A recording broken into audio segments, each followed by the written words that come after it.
Everybody knows that 20-year-old Emma Woodhouse is handsome, clever, and rich. But what they may not know is that this doesn't make her perfect. Ever since her older sister Isabella married John Knightley, Emma has been the mistress of Hartfield, a splendid estate in the English countryside. She lives contentedly with her doting father, Henry, and has never suffered any real distress in her life. Emma's mother died when Emma was very little, so she doesn't remember her. But Miss Taylor, Emma's governess of 16 years, has been the next best thing. Although, like Emma's father, Miss Taylor was a bit too indulgent of Emma. As a result, Emma tends to think a little too highly of herself and is rather used to having her own way. Emma and Mr. Woodhouse are both very attached to Miss Taylor, although that's not her name anymore. Now that she's just married Mr. Weston, she's Mrs. Anne Weston. She's also left Hartfield to live with her new husband at Randalls, Mr. Weston's nearby estate. Emma knows she should be happy for Mrs. Weston, but she will miss her dearly. On the evening after the wedding, Emma tries to stay cheerful for her father. The poor man is a bit of a hypochondriac, always anxious, and loathes to part with his loved ones. He's still coming to terms with Isabella marrying John Knightley 7 years ago. Thankfully, Emma isn't left alone with him for very long. Mr. George Knightley, John's older brother, pops in to say hello. He's a welcome visitor, an old friend of the family, and the only person who's honest with Emma about her faults. When Emma boasts about being the matchmaker for Mr. Weston and Miss Taylor, Mr. Knightley shuts her down. She made a lucky guess, that's all. Nothing to boast about. Of course, Emma disagrees. Lucky guesses require talent. Mr. Woodhouse begs Emma not to make any more matches. They're too disruptive to family circles. But Emma has already decided that she's going to find a bride for Mr. Elton, Highbury's young, handsome vicar. What fun! A short time later, Mrs. Weston receives a lovely letter from her new stepson, Frank Churchill. After Mr. Weston's first wife died, it was thought best to send their son Frank to be raised by his mother's family, the wealthy Churchills. The move was such a wholesome success that Frank was adopted by his uncle and aunt and took their surname. Frank's a young man now, and even though he was raised far away in Yorkshire, the folk of Highbury still consider him as one of their own. In fact, the prospect of Frank paying his father a visit is the current theme of Highbury's tittle-tattle. Meanwhile, Emma is missing Mrs. Weston very much.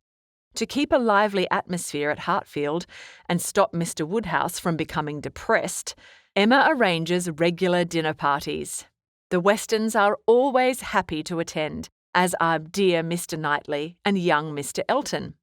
And to ensure Mr. Woodhouse has friends to play cards and gossip with, Emma usually invites a few ladies. Mrs. Bates, the elderly widow of Highbury's previous vicar, Miss Bates, her middle-aged spinster daughter, and Mrs. Goddard, the respectable headmistress of Highbury's boarding school for girls.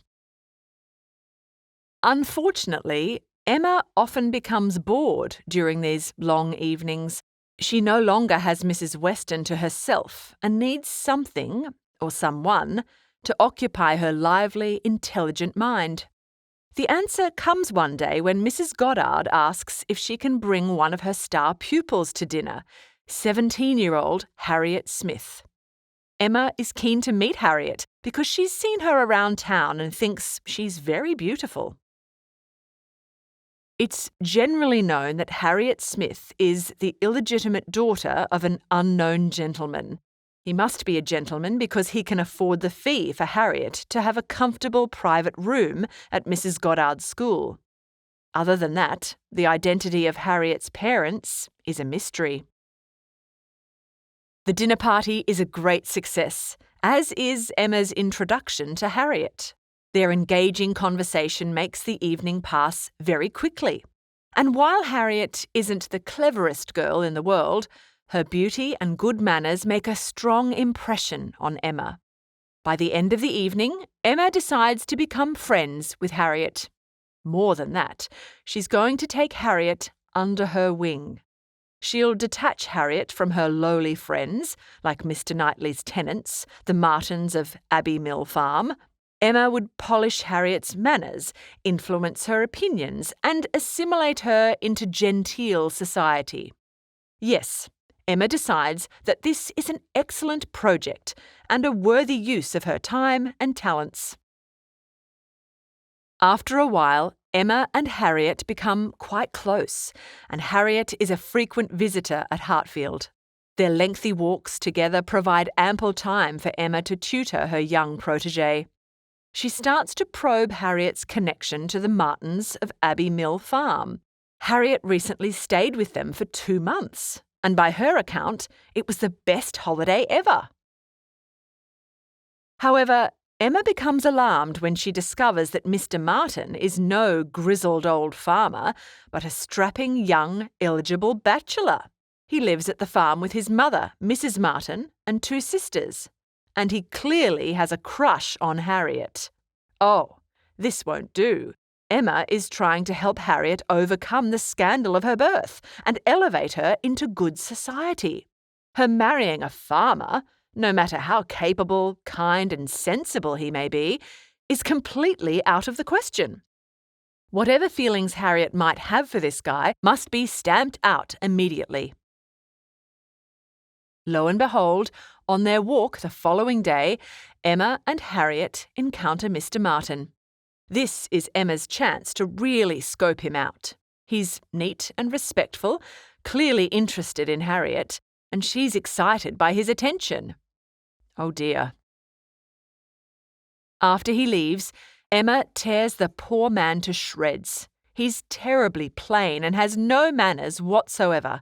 In fact, if they compare Mr. Martin to gentlemen like Mr. Knightley, Mr. Weston, or Mr. Elton, he's positively clownish. Ouch. This is a nasty wake-up call for Harriet, but Emma knows best.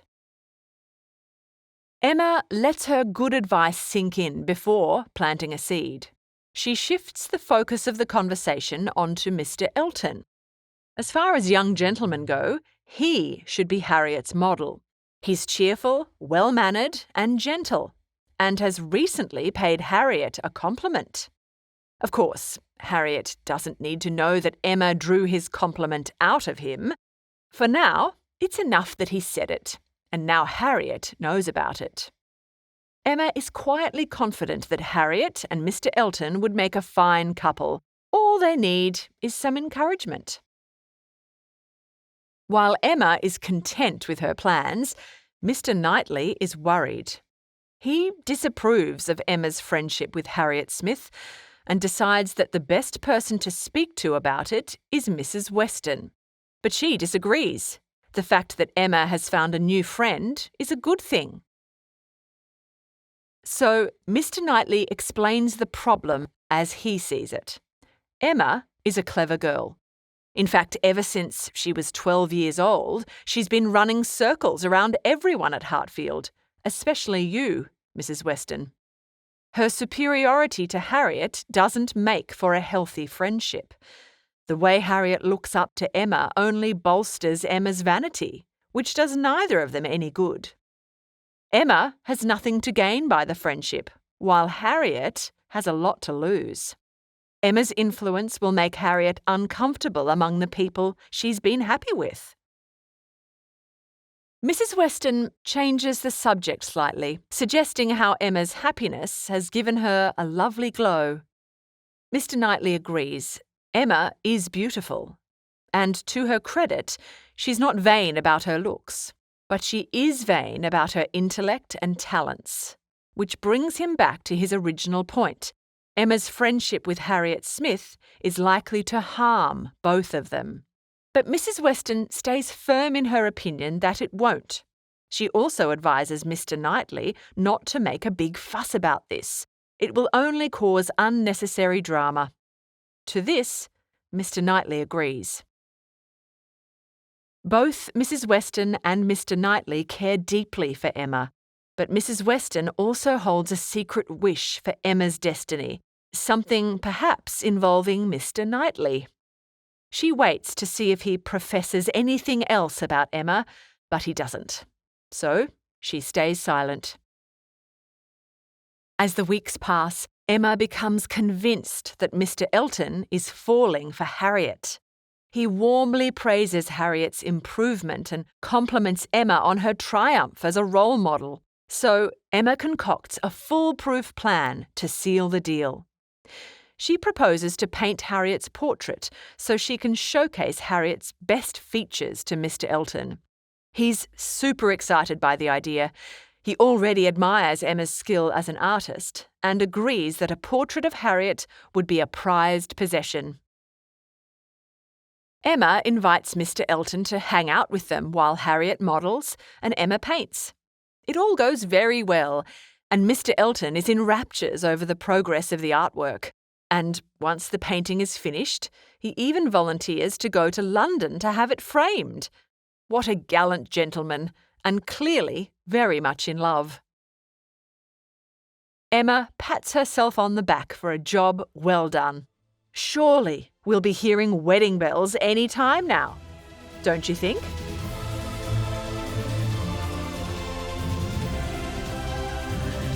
We hope you enjoyed this Schooling Online production. For more easy lessons, check out our other videos.